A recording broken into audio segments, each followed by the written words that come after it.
Can you tell me a little bit about yourself and why you're applying for the position at Westgate Travel, please? First of all, I would like to thank you for giving me the opportunity of being interviewed. My name is Udrea, and I am 16 years old. I am highly organized. Some would actually say I'm a perfectionist. To achieve that, I prioritize growth and development. I thrive on challenge and constantly set goals for myself, so I have something to strive toward. I'm not comfortable with settling, and I'm always looking for an opportunity to do better and achieve greatness. Whether it's academically or mentally, I prioritize improving myself. I always take notes and I use a series of tools such as apps and devices that are designed to increase productivity, to help myself stay on top of deadlines. I am results oriented, constantly checking in with the goal to determine how close or how far away we are and what it will take to make it happen. I find this pressure inspiring and a great motivator for myself and other people I'm working with. Most business issues stem from poor communication, so I take pride in my excellent communication skills. I applied for this job because I think it would be a great opportunity to develop, to improve myself in every way I can. And I also think I would be a great addition to your firm. Fantastic. And is there anything, Eric, about travel that really appeals to you? Yeah, well, I think I got really interested in traveling. Now, with the pandemic, we don't really get to travel that much. So I think it's really interesting how we can change the industry. We can find new ways of organizing and traveling, not traveling, because traveling is the same, but organizing how we spend our holidays and vacations. Fantastic. So, Eric, you really described well that you like to develop and improve yourself. Yeah. Do you have a little example of what you've done to develop and improve yourself? Well, now the COVID-19 pandemic had a very big impact over my training. I had to adapt to this new way of living since my health is put at risk every time I step out of my house. One of the few ways I found very useful for my development is taking online courses. I think the variety of online courses present on the internet can easily classify them as being one of the most accessible way of development during a difficult period of time like this. Fantastic. And what online courses did you do, Eric? Well, a few months after the pandemic hit, I took a critical thinking online course in which I developed skills such as analyzing attributes and skills that other people may have to improve my delegating abilities, because this is one area I struggle with. As I said before, I am a perfectionist, and that can affect workflow. So I had to find a way of managing that, and this course of critical thinking really helped me. Okay, very interesting. And you say you struggle a little bit delegating abilities. Yeah. In the travel world, things happen very spontaneously. You cannot always be in control of what happens. Eric, would you be able to kind of describe to me a little bit how you would cope in a situation where you have to delegate and you have to let go of a little bit of control? Well, as I said before, this course helped me analyze people's skills and attributes. So now I can actually build a profile on my colleagues and see which of them is fit for the right job, for the right attribute. Okay.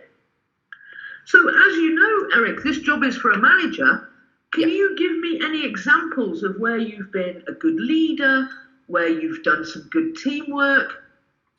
Well, I have acquired excellent leadership and teamwork skills throughout multiple extracurricular programs, such as Let's Be Green Together, an Erasmus Plus funded project that aimed to raise awareness about pollution and climate change. We were organized in teams, and the other team members identified me as the perfect leader for the group. I have also been given the opportunity to learn all about working efficiently from an amazing team throughout an internship at a local firm. Not only have I improved my skills when it comes to working efficiently, but I also acquired the ability to inflict others with my passion and efficiency. Refining my leadership and teamwork skills is a very important part of my future. So I'm looking forward to participating in prospective projects. Fantastic. And Eric, something always gets asked to me in an interview. What would your team say about you, or your colleagues or your friends? If I went up to one of your friends and said, how do you describe Eric? What do you think they would say about you? I think that the first word that would come to their mind would be efficient. I really think that my skills would really improve workflow and efficiency. But I am also understanding when it's the case, so I can be empathetic with my team members. Okay, fantastic. And you're giving some very, very good answers. So I now need to kind of understand a great example where you've gone out and demonstrated what you've just described to me. You talked about you doing your courses and your efficiency. Could you give me an example where you've put that into practice? Well, 1 year ago, as part of my literature curriculum, we had to read over 2 novels a week on average. Despite having had the reading list over the summer, I hadn't managed to read all of the books and soon found it difficult to keep up. I began to realize that other people were in the same situation. I knew I had to come up with an idea that could help me manage the workload. So I invited the other students who were struggling to attend a meeting in which we discussed the problem. I came up with a study plan for each week, blocking out time between classes to concentrate as a group on each book. We went through everything that we could find on the book we were working on, such as plot summaries, critiques, audio versions of the book, film adaptations. Despite feeling a bit uncomfortable with the method I was taking to keep up with the pace of the course, I was able to contribute in lectures and felt I had enough of an understanding of each book to be able to complete the required essays. After finishing the course during the summer, I read all the books on that reading list so that I could put my mind at ease. Wow. Sounds like you did a great job there with some great teamwork. Yeah. So, Eric, as you know, this job is in another country. How do you feel about relocating and picking up your whole life and going somewhere else? Well, because the country I'm applying for the job in, UK, the country's residents speak English, so I don't think I've faced any major challenges. A very common problem in moving to another country is experiencing culture shock. So I would prevent that by doing a little bit of research before going to that country. And what challenges do you think you would face when you move to another country? Well, if the said country's residents don't speak English, I might hit the language barrier.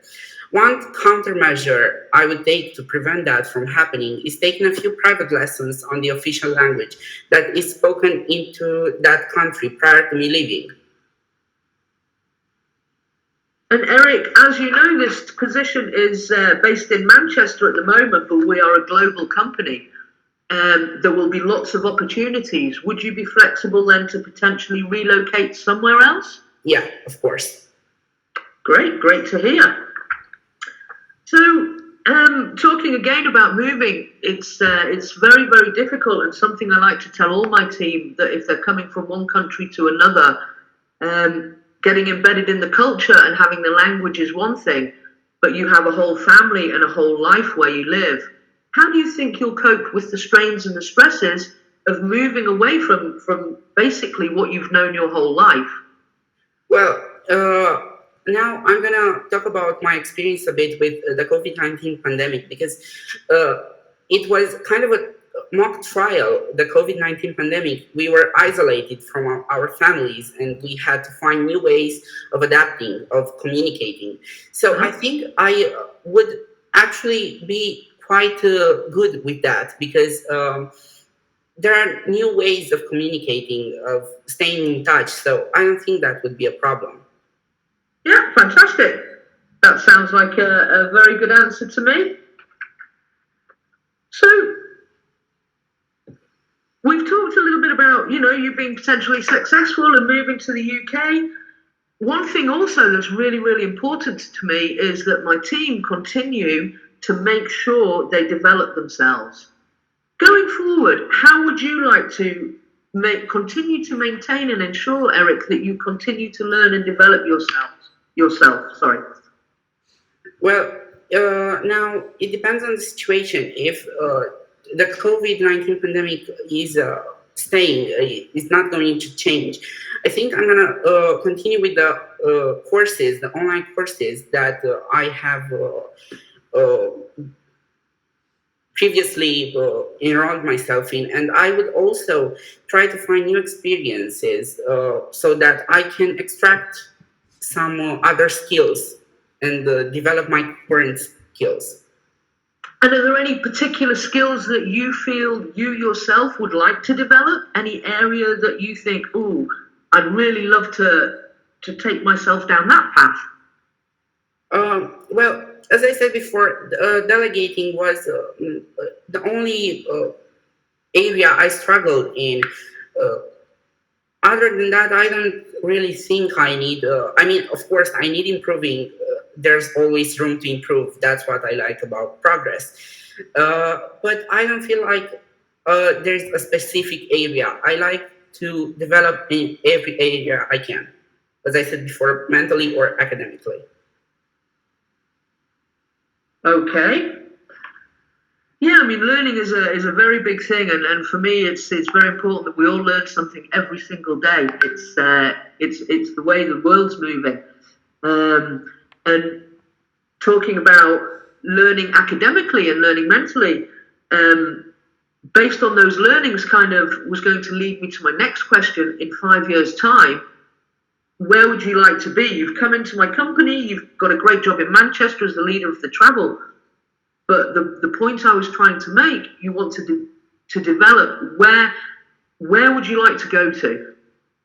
Well, I would like to find a promotion. I would like to develop myself in order to get a promotion, because I need to feel like I earned it. So, first of all, in 5 years' time, I'd like to develop myself more so that I could develop in every area I can, including work. But I'd like to stay in the company as long as I can. Okay. And going back to the position we're offering, do you have any experience that you can share with me that actually brings together you working in travel? Let me think about it for a second. No problem.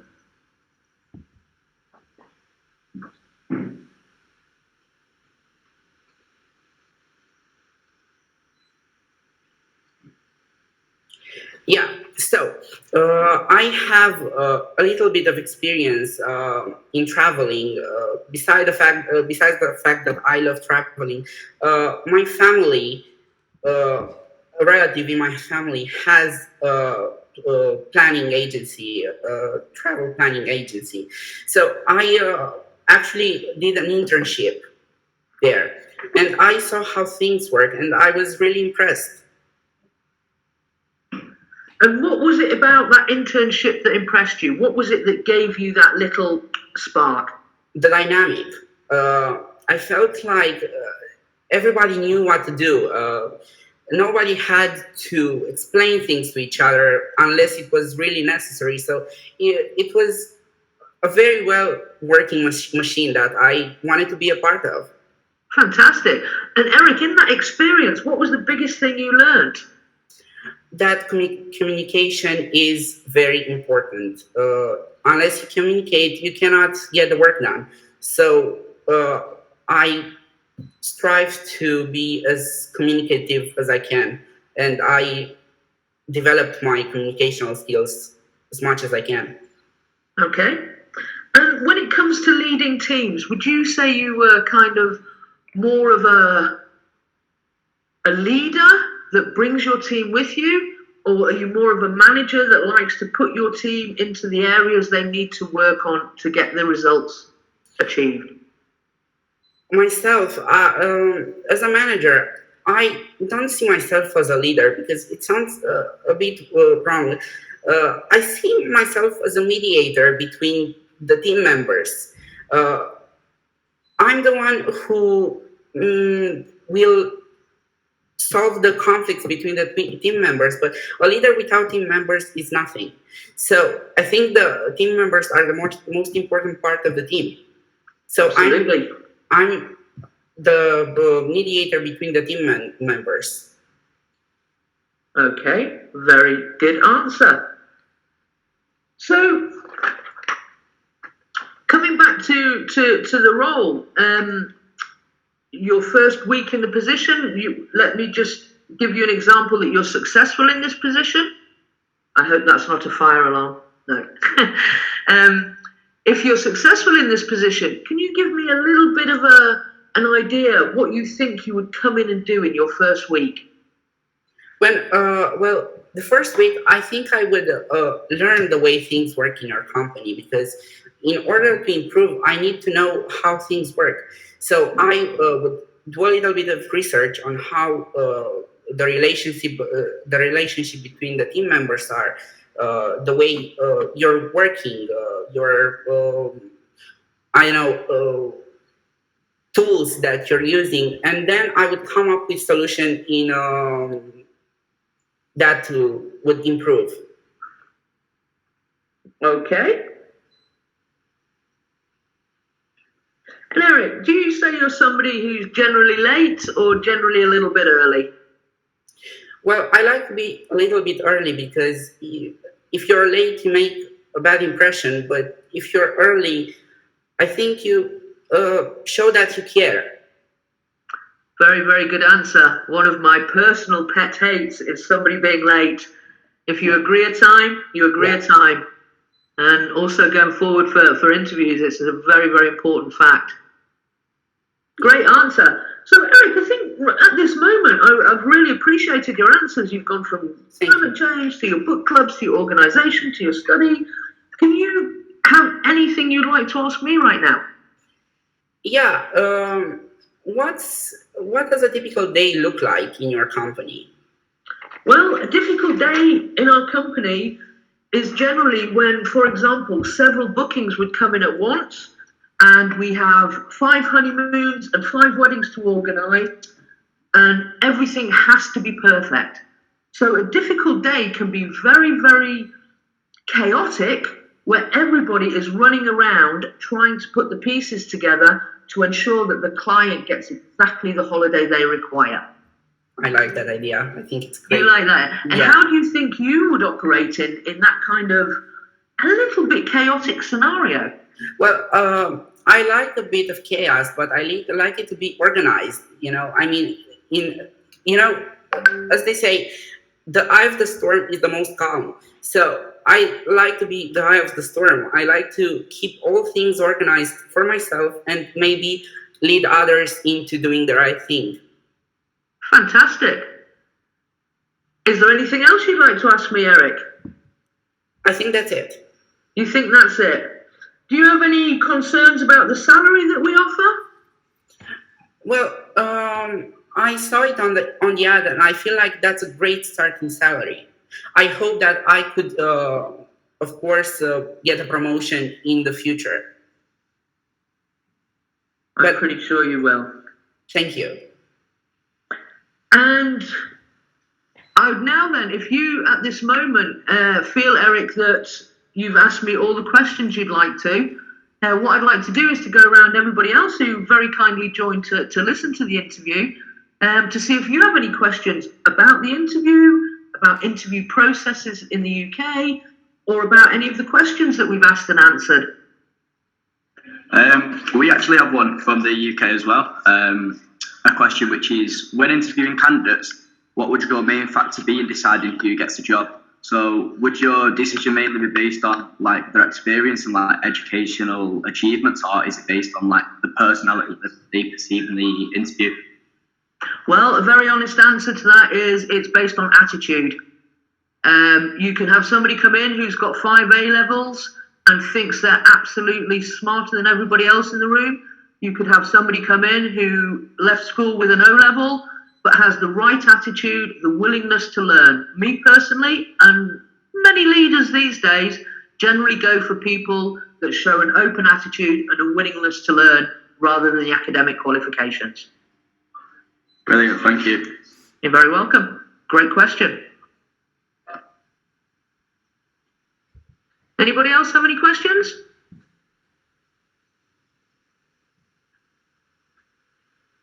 No? Don't be shy. Well, first of all, Eric, you gave a fantastic interview. I'd like to congratulate you on your English. It is impeccable. It is really, really of a super high standard. So I'm very, very impressed with your interview. You came across very, very well. You presented yourself very, very well. And you answered the questions with great detail and in great depth. Thank you very much. A little piece of feedback I'd like to give you. At the very beginning, I asked you the question on, why do you think this is a position for you? You talked and talked and talked a lot, which was great. You gave me all this information, but generally in an interview, when somebody asks you that question, you give a little bit of a paragraph, the main points, because most of those questions, as you see, will come up later in the interview, and you'll be able to get into a little bit more detail. Yeah. So what often happens in an interview is that basically you would answer about you setting up the book club, for example. People would ask how you did that, how you got people involved, how did you organise it. So you need to be very prepared about the details of everything you're describing. But I have to say, you did a fantastic job. Thank you so much. Another question I asked you was about whether you see yourself as a leader or not. Again, when applying for a manager's job, people are generally looking for a leader. However, in your case, giving the answer of being a mediator was also a really, really good response. The only, I suppose, slight piece of feedback I could give you on that, Eric, is generally you don't go into a team where we are looking for a mediator. So if you apply for a job, you need to assume and to think that that team works really well. And if you're coming in as a manager, you're coming in to lead that team. So management these days is really all about leadership. And it's not about running in front and being a great manager. It's almost as you describe, it's bringing your team with you. It's encouraging everybody, because you rightly said, you need the people in your team to make the job work. So it's making sure you bring in those leadership skills and you bring that entire team with you. Very, very important. So leadership, but still great answer as being a mediator. Thank you for the advice. No, it's like I say, it's not advice. It's just a little bit of a different way of describing how you gave your answer. At the end of the day, you gave the right answer. I was just, I suppose, making it a little bit more English for you. Yeah. If that makes sense. The other thing, you talked about your online courses and things, and I asked you about development. Again, I think it's fantastic that you're going out there, you're developing yourself, you're looking to learn. But again, in an interview, if somebody asks you where you'd like to be in 5 years or what kind of development skills you see, you need to think a little bit about that answer. So, for example, in this example, we're looking for a manager in Manchester. I talked that we're a global company, we have positions all over the world. So a great way to come back would be to say, And I'm also looking to self-develop, and one day I might like to lead your American operation or your global operation. Or another thing would be, I'd like to take all the courses you could give me so that I can continue to develop within your company. Yeah. And it's about you showing a little bit of commitment to that company, but also it's very important to understand what roles are in that company and where you can take yourself. So that you go in very prepared, knowing that we have managers in Manchester, but there are another 5 different management layers above that, where if you work hard and you do the right studying, you can get one of those positions. I understand. So it's also always knowing about that little bit of ambition. Yeah. But again, you know, fantastic interview. Does anybody else have any other questions? Come on, guys, don't be shy. You're all going to be interviewing very soon, I'm sure. No? Another great thing he did as well, Eric, at the start was he thanked me for allowing you to be the interview. Really nice thing to do. Not many people do it, but for me, it's always a nice little tick. It's great as well. So if nobody has any questions, I'm just going to thank you all for joining the interview. Thank you, Eric, very, very much for preparation. You did a superb interview. And I look forward to hiring you in Manchester. Thank you. We actually have one final question. Yeah, go for it. Which would be, in an interview, what would be like the best questions, you know, to ask the interviewee? What would be the best question at the end to ask them? I think a really good question is almost flipping the answer I've just given on the end is, as a company, what are your ambitions? You know, so for example, let's just say you worked at a travel agency in Manchester. I'll give you my example. I worked for Booking.com. We started with a tiny little office in Cambridge. When I went for the interview, I asked the question what the company ambitions were, and the company ambitions were to open an office in every single country across the world. After 20 years, they achieved that. So it's always good to ask the company what their plans are and what their vision is. Also, really popular question at the moment is about company sustainability. How do you treat your employees? How do you look after the environment? Does your company have any concerns? Again, for me personally, a bit of a wishy-washy question, but one a lot of people ask. And I actually forgot one important piece of paper. Sorry, did that answer your question, NC? Yeah, we did. Thank you. You're very welcome. One other thing, Eric, that I actually did forget in the final seconds is the job offers 29,000 commission and company benefits. I asked you if you were happy with that. It would have been really good for you to ask me, what sort of commission can I earn? And what are the company benefits? So, for example, in this case, you've got 29,000 salary, but if you sell 10 weddings a year, I'm going to give you 10% commission for every single wedding you sell. On top of that, the company benefits are, I'm going to give you health insurance and a car for you to do your sales. And these are all things that are really, really important. And if a company wants you personally, you're always in a position as well to say, actually, I'd really like a pension added to that as well. Is that a possibility? Or you might say, I don't want life insurance. Could we potentially do a pension for that instead? It's always worth thinking about what you personally want and what is important. Because the company, if they want you and they're a good company, will always negotiate a little bit to help you, to help them. Thank you. Okay? Yeah. Great stuff. I'll leave you to it. Fantastic interview. Thank you very, very much, everybody, and have a great day. You too. Thanks a lot for joining. Thank you. Thank you very much. Cheers. Thank Bye-bye. you. Bye-bye.